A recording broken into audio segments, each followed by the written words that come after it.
With me today, we're going to be talking about the Donald.Win. Now, if you don't know the Donald.Win, it is pro-Trump website. Obviously, it's called the Donald for a reason. .win because Donald Trump definitely wins. Well, actually, I am curious about why it is that Donald.Win. But we have with us Jody Williams. Welcome, Jody. You helped create the Donald.Win, correct? That's correct. Nice. I'm responsible for the branding and the ownership of the domain. Nice. So before we get into all of it, .win, was that just an easy choice? Well, we registered probably, I don't know, 50 to 100 different domains and several different the Donalds. And we had somebody at one point offer the Donald.com to us, but we lost contact of that person. And, I was just browsing through one night and .win was available, so I grabbed it. And, months later when we decided to go live, that was the one we went with. Well, I like it. I think it's perfect. All right, so let's talk about the creation of the Donald, right? Because it originated in Reddit, correct? That's correct. So when did the Donald start? And you didn't start the Donald, right? It was already a part of it.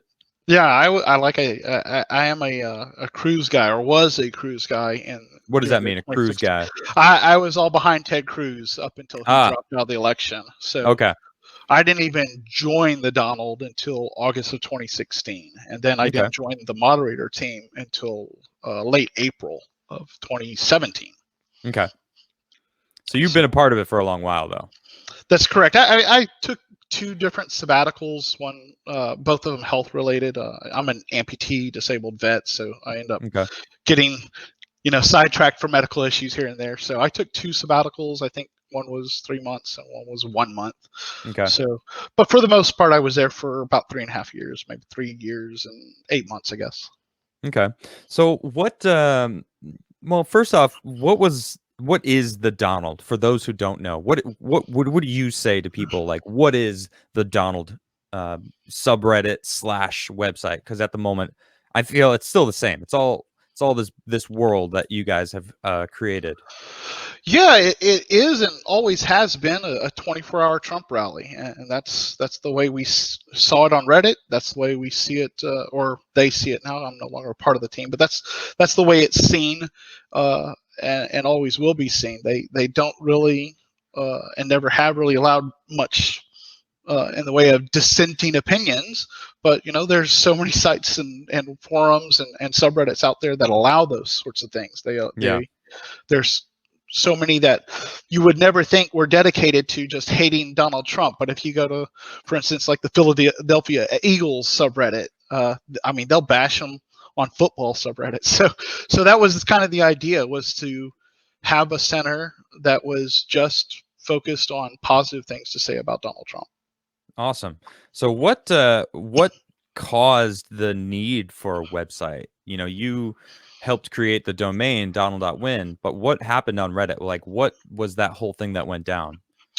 So some people might not remember, there was an issue where the Oregon governor was trying to get some stuff passed, and the minority in their house, their legislature, was Republicans, and they had no way to stop it. So what they did was they kind of disappeared, so there could be formed a quorum, so they couldn't vote on anything. And when they went into hiding, the governor used state police to go out and track these people down. And some of our members posted some things that were rather, some of it was incendiary, some of it wasn't. And a lot of it was just not from our users at all. It was from people who hadn't posted to the Donald before and just came in and said some awful things like, hey, we need to get over there and prevent these police from doing their jobs, except in much more violent terms. Right. So when that happened, Reddit used that as an excuse. Now, they had always been looking for an excuse. That was their excuse to quarantine us. And they said, we were inciting violence against police officers, which, I don't know if you've used our site much or even the subreddit. They very, very pro law enforcement. Pro law enforcement. Yeah, thin blue line. Yeah. So the quarantine happened, and I had already told people in 2017, based on how close the election had been and how media and websites had behaved towards censorship and boosting the Democratic platform, that come 2020, they were going to pull out all stops, and we weren't going to be online anymore, at least not on Reddit. So, Yeah.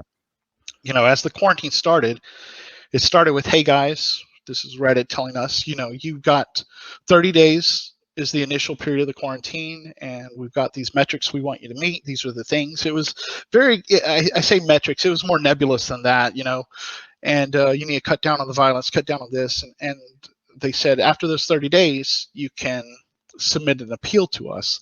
And if the appeal gets denied, it goes, the next time you can do it is 60 days after that. And every time it gets denied, it doubles. And, we just sat there and did the math and said, wow, they have to just deny us 3 or 4 times. And, we're not going to be online for the election. And even if we were online, we were going to be quarantined, where we couldn't really get our message out very easily. So almost immediately after the quarantine began, a team of a portion of us began talking about how are we going to handle fight this. that. Yeah. And we formed about. It started as just 5 of us in a little private group, saying, "Hey, we've got to get out of here. How are we going to do it?"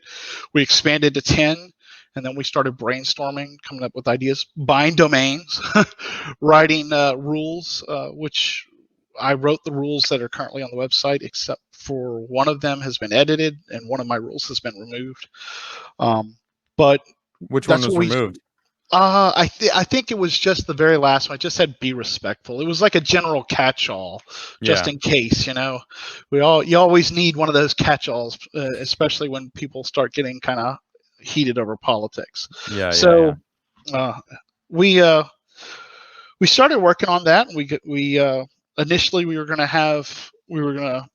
have multiple members of the team work on the site, and we had a fallback already that had been developed by one of the members, but we kind of abandoned all that, and right now one of the guys that's top moderators over there is the person who programmed the entire site pretty much by himself, and like I said, we worked towards that.